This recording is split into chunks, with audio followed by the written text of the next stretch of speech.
안녕하세요. 사랑으로 세상을 함께 열어가는 함께 사는 세상 TV 이미숙입니다. 오늘은 습관과 중독이라는 제목으로 여러분을 찾아뵙게 되었습니다. 습관과 중독에는 어떤 차이가 있을까요? 중독이라고 하면 부정적인 쪽으로 생각하는 것이 많습니다. 이렇게 부정의 중독에는 여러 가지가 있습니다. 예를 들자면 마약이나 알코올, 노름, 쇼핑, 야동 등이 대표적이죠. 그 밖에도 긍정적인 의미에서는 운동이나 음식, 건전한 게임, 여행 등등 현대사회에서 흔히 볼 수 있는 중독입니다. 작은 습관이 중독이 되고 중독이 된 습관은 고치기가 어렵습니다. 이런 중독에서 헤어나올 방법은 있을까요? 그리고 왜 이런 중독에 빠지는 걸까요? 그것은 마음을 온전히 채울 수 있는 사랑이 결핍되었기 때문에 이런 것에 내 마음을 채우려다 보니 그것이 습관이 되고 결국 중독이 되는 것이죠. 무엇인가에 위로받고 싶어 하기 때문에 그에 대한 대리만족이라고 해야 할까요?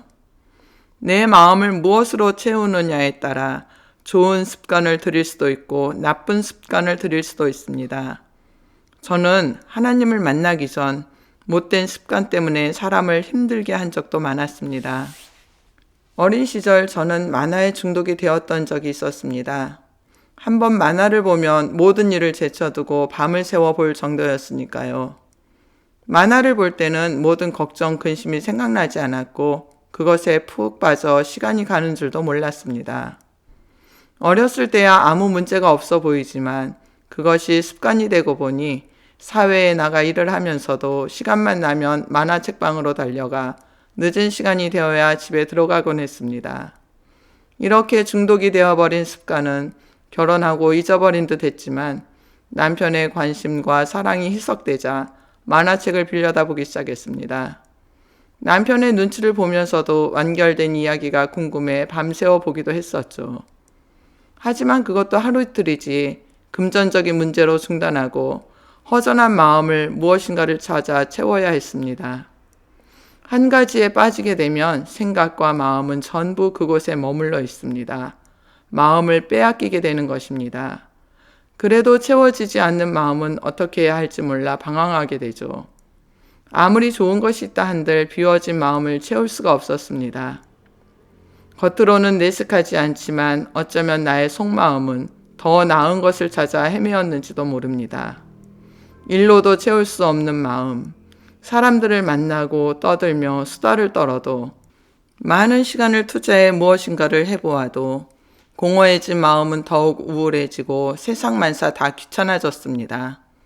거절당한 마음이 자존심 상하지만 사람에게 자기 마음을 들킬까봐 속으로 꽁꽁 싸매고 그것을 잊기 위해 또 다른 취미를 갖게 되죠. 중독이라는 것 참 위험할 수 있습니다. 저는 고쳐야 할 습관이 한 가지 더 있었는데요.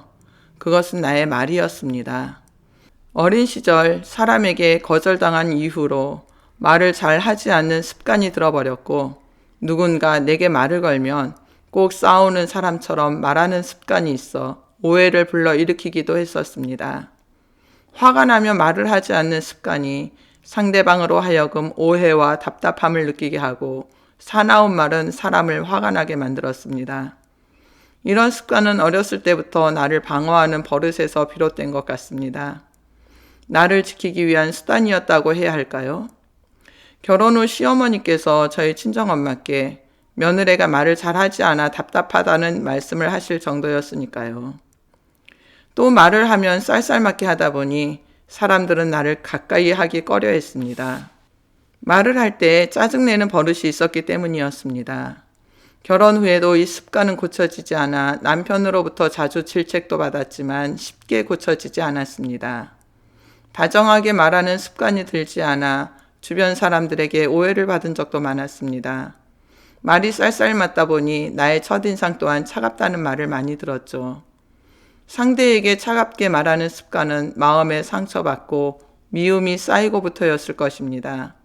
상처받은 마음을 위로받고 싶었지만 어느 누구도 위로해 줄 수 있는 사람은 없었습니다. 그러다 하나님을 만나고 그분께 위로보다는 치료를 받았습니다. 내 마음의 근본적인 문제, 즉 내 마음에 있는 미움을 치료하시고 쌓여있는 분노를 제거하기 시작하셨습니다. 작은 습관 하나 고치지 못하고 아파할 때 하나님은 나의 잘못된 습관을 고치기 시작하셨습니다. 하나님은 나의 작은 습관을 이렇게 바꾸어 놓으셨습니다. 공허하고 무엇으로도 채울 수 없는 비워진 자리에 당신의 사랑을 부어주시고 잘못된 생각을 수리하셨습니다. 나의 원통한 생각을 사랑으로 바꾸셨습니다. 생각이 부드러워지니 말이 부드러워지고 마음이 포근하게 되니 말도 따뜻한 말을 하게 됩니다. 마음이 유해지니 말 또한 유한 말을 하게 되었죠. 나는 하나님의 사랑에 중독이 되었습니다. 가족을 위해 부지런히 몸을 쓰게 하셨습니다. 기도하는 습관을 주시고 잡생각을 떨치고 하나님의 말씀에 집중하게 하셨습니다. 사람마다 각자 가지고 있는 습관들이 있습니다. 좋은 습관을 가지고 있으면 더할 나위 없이 좋겠지만 사람은 좋은 습관보다 고쳐야 할 습관들이 많습니다. 물론 좋은 습관을 가지고 계신 분들도 많이 계시죠. 사람마다 성격과 성향이 다르듯이 자기가 가지고 있는 습관은 환경에서 비롯될 수 있고 사람에 의해 만들어지는 습관이 있습니다. 좋은 습관은 자기를 발전해 나갈 수 있지만 고쳐야 할 습관은 과감하게 버리고 나를 바로 잡아가는 습관을 길러야 합니다. 잘못된 습관을 고치지 않는다면 잘못된 중독이 될 수 있으니까요. 중독은 하루아침에 생기는 것이 아닙니다. 작은 습관이 발전하여 중독에 이르게 되는 것이죠. 그리고 위로받는 것도 중독이 될 수 있다는 것을 알고 계시나요? 사람은 누구나 무엇으로든지 위로받기를 원합니다. 그리고 위로받은 후에 더 큰 문제나 어려움이 닥치면 더 큰 위로를 원합니다. 그러나 위로받기를 원하지만 위로해 줄 수 있는 사람이 없습니다. 섣부른 위로는 사람에게 더 큰 상처를 주기 때문입니다. 그러다 위로해 줄 수 없는 상황이 생긴다면 마음에 상처가 생기고 상처가 미움이 되고 미움이 커지다 보면 분노가 생기고 분노에 중독이 될 수도 있습니다.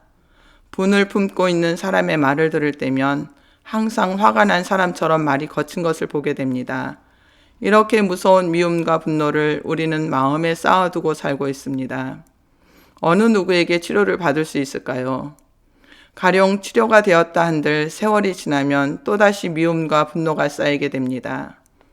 이런 악순환을 반복하다 보면 인생은 이미 많은 세월 속에 묻히고 나에게 남은 것은 무의미한 삶뿐입니다. 상처난 마음을 위로하고 치료해 줄 수 있는 사람은 세상에 단 한 사람도 없습니다. 오직 하나님만이 나를 위로해 주시고 더 나아가 상처받은 마음을 치료해 주시기 때문입니다. 지금 위로와 치료가 필요하십니까? 사랑의 하나님을 만나보세요. 사람으로부터 받은 상처와 아픔을 치료해 주실 것입니다. 하나님의 사랑은 마음의 아픔과 상처를 치료하시고 우리로 하여금 밝은 미래를 살 수 있도록 우리의 삶을 수리하시는 전능하신 분입니다. 공감되시는 분은 댓글을 남겨주시고 구독과 좋아요, 알림 설정 눌러주세요. 저에게 큰 힘이 됩니다. 지금과 같이 어려운 때에 꽁꽁 언 마음을 녹이는 것은 오직 사랑입니다. 우리는 사랑할 수 있습니다. 우리에게는 사랑이라는 희망이 있기 때문입니다. 우리에게는 가장 강력하고 두려울 것이 없는 확실한 사랑이 있기 때문입니다. 지금까지 사랑으로 세상을 함께 열어가는 함께 사는 세상 TV 이미숙이었습니다. 추위에 건강 조심하시고 다음 영상에서 만날 때까지 오늘도 행복하시고 평안한 날들이 되시기를 축복합니다.